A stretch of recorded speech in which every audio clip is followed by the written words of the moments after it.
Hi, I'm Matt Nestor, the editor-in-chief at payments.com, and I'm happy to be joined today by Archie Puri. She is the Chief Product Officer at Galileo Financial Technologies, joining us from San Francisco. For this edition of On the Agenda, we're talking about, Archie, one of your favorite subjects, I'm guessing, which is this trend of the B2B space, seeing this consumerization, sort of mimicking what we've seen for, several years, really, in the consumer space. Give me an idea of how fast this is happening in your purview and sort of what the way forward is going to look like.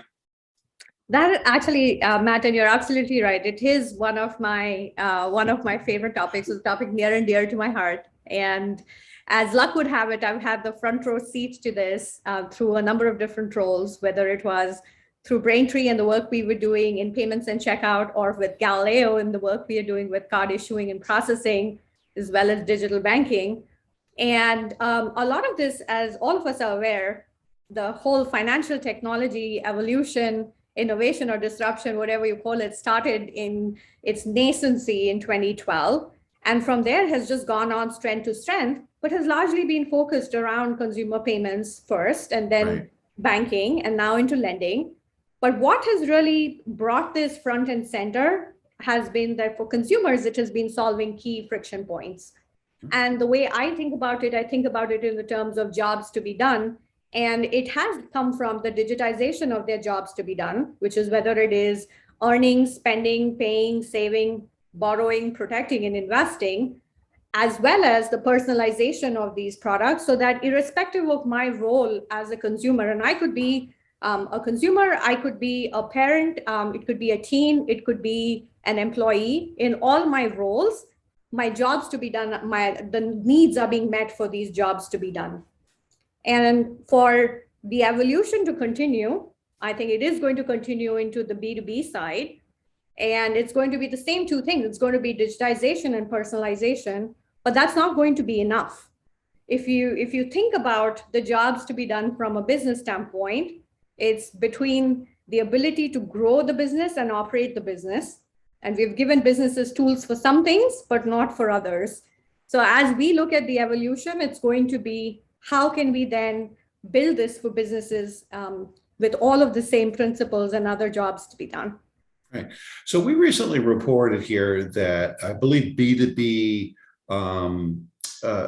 payments and that ecosystem are currently growing 2 times faster than B2C payments. And that sort of this tortoise and the hare thing, where we saw the B2B space get a slow start for all kinds of various reasons, get through the pandemic, et cetera, but are now not only catching up, but accelerating twice as fast as consumers. Are you surprised by that? And why do you think that's happening? I'm not surprised by that. If you look at how evolutions of some of these things happen, what I call it is the perfect alignment of the stars, if you will. It's like the set of independent events that are almost culminating at the same point.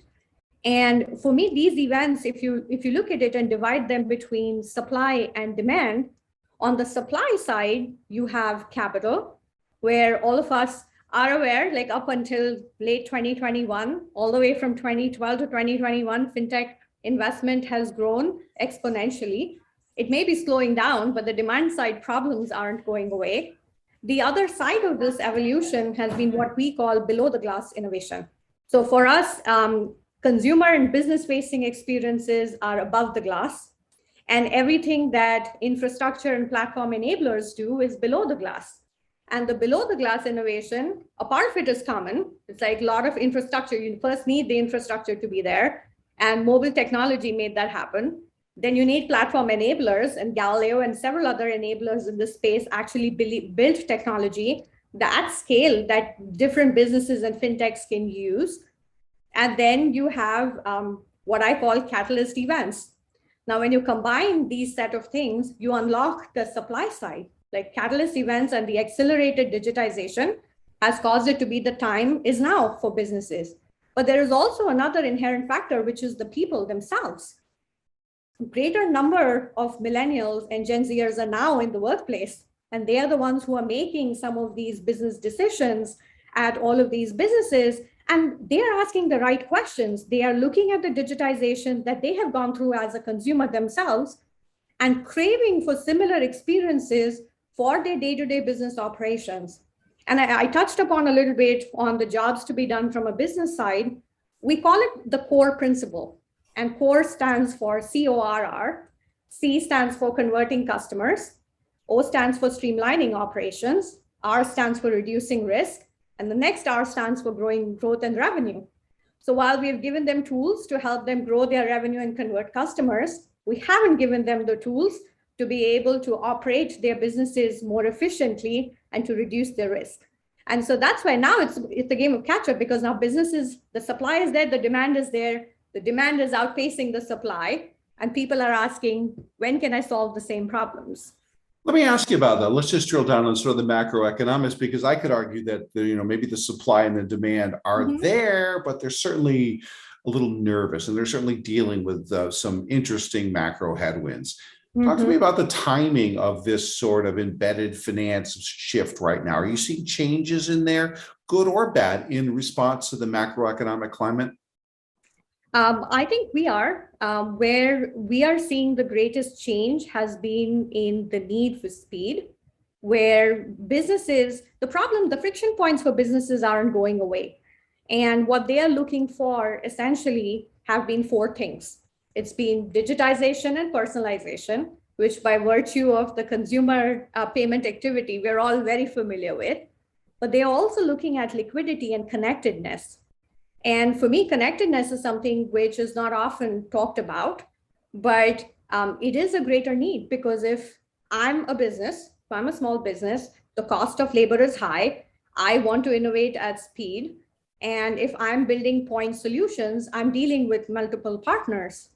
Now, the complexity, especially with rising cost of labor, the complexity is too great for me to survive, which means that I need connectedness. I need to be able to very quickly take my payments data, be able to give it to my business lenders, be able to show my invoice activity, be able to get supplier portals up and running. So in my view, while we are facing headwinds, the problems aren't going away. Consumers are becoming more savvy, and businesses have to cater to them, requiring businesses to want better solutions.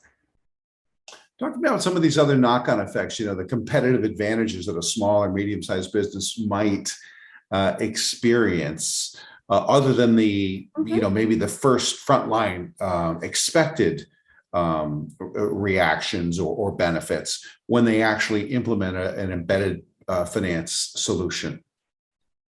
Yeah, for businesses, embedded finance can be an important lever, right? Because on one hand, an embedded finance, for clarification, across embedded payments, embedded banking, embedded lending, insurance, all of it, right? On one hand, it helps them not only take payments, which has been traditionally looked at as a cost center, but actually make it a revenue generator, but also then creates the ability for them to increase the lifetime value of their consumers.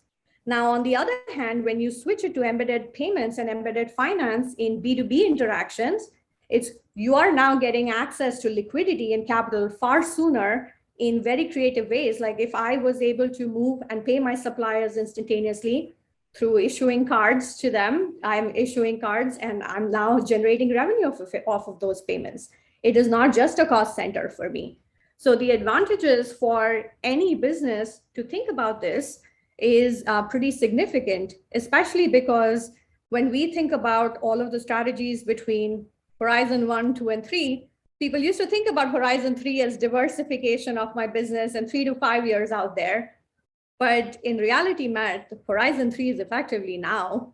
And it is at the speed of thought. People need diversification to their core lines of businesses very quickly.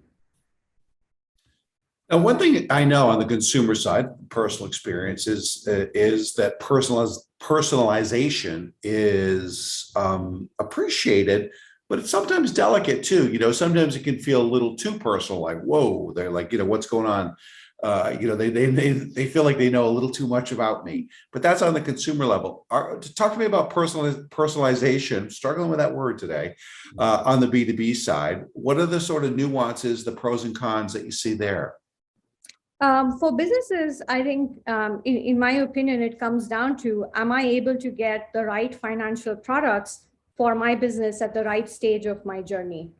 It is in the evolution of it. And personalization might mean that, hey, if I'm a small business and I'm expecting to perform X number of transactions today, but my lenders don't have that appetite for risk, what kind of real-time data can I give them about my growth and payments that they are able to tailor the right product for me?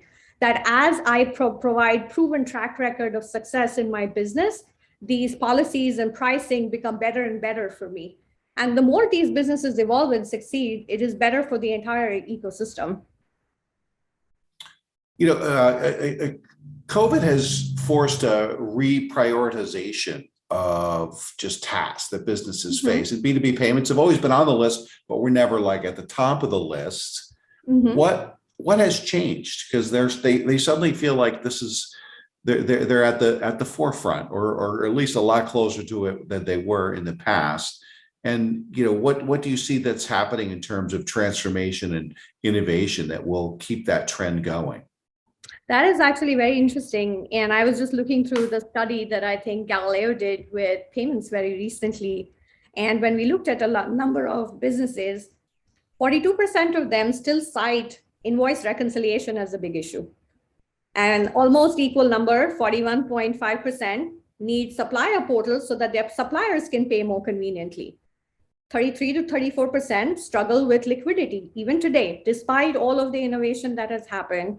33% feel like they are beholden to slow underwriting. They need better management of working capital. And 30% still need payment choice. And this payment choice is going to be in the terms of the ability to do high value and high volume transactions at really low cost and real-time movement of funds. And so these trends, what we're seeing now is specialization across different fintechs that are coming on board, different businesses that are solving these problems, but they are point solutions. So for me, what is going to, at least, and this is my opinion, what is going to continue to happen is, given that all businesses, whether it's an SMB or a mid-market, you're strapped for labor on one hand, you want to continue grow and serve your consumers and stay competitive, you're going to look for connectedness. You want to be able to take all of your payments data, all of your invoicing data, stitch it together, and be able to give it to your lender. And you don't want to do this beholden to your desk in your office. You want to be able to do these things from anywhere that you are, because geo-mobility is going to be a very big part. And as we look at these range of problems and the fact the amount of work still to be done, it still keeps B2B front and center for a lot of these innovations. So like all those stats you rattle off, I'm just thinking, well, it's 30% of this and 41%. I'm thinking, okay, well, 60 or 70% of businesses sound like, am I wrong to think that the 60 to 70% have got it right or already have done it? Am I missing something there? No, it's more about, I would say, depending upon the types of problems that people value, close to 42% still feel like invoice reconciliation is an issue and one of the top problems. And the other 60 might be, I wouldn't say that they have necessarily solved all the problems. I think they may have solved a part of the problem. Now, the question to ask is, are they able to solve that problem because of their scale? Are they throwing human bodies at the problem to be able to do this? And are they really running it as efficiently as they could if the right digital solutions were available? Cool. All right, let's wrap it up with sort of some prognostications, if you're willing, in terms of where B2B payment innovation and changes are going to be sort of the priority, the top of the list items. Is there anything that comes to mind in that front? Yeah, I think there are a number of different ones that come to mind. I can take a Galileo lens in it, because in our role as the shepherds of the financial frontier, constantly expanding the financial frontier, we want to improve the way people and businesses interact with money. So for us, it is three different priorities. One is a single platform to unlock access to all of these products. And then second is provide a rich ecosystem of partners. Because even for any fintech that is launching in this area, if they have to cater to the demand, they need the right access to expertise and right access to partners that can match their pace for risk and their pace for innovation. And the third one that I would say, which personally is very top of mind for me, would be data and risk, because you need to be able to do risk decisioning at the speed of transactions and at speed of at real-time models. And the data is required to power the connectedness that I talked about, because unless you have rich data streams and data pipelines that are taking data from all these disparate sources and stitching together pretty much real time, businesses won't be able to get the economies of scale, because they will still have to do point integrations outside of that. So for me, Archie, those would be the top of my list. And I know the payments choice one is always there. same, which is, you're singing my song, Arch. Thank you very much. Archie Puri, Chief Product Officer, Galileo Financial Technologies. Appreciate you coming on Payments, and I look forward to catching up with you again soon. Thank you for having me, Matt. I really appreciate it.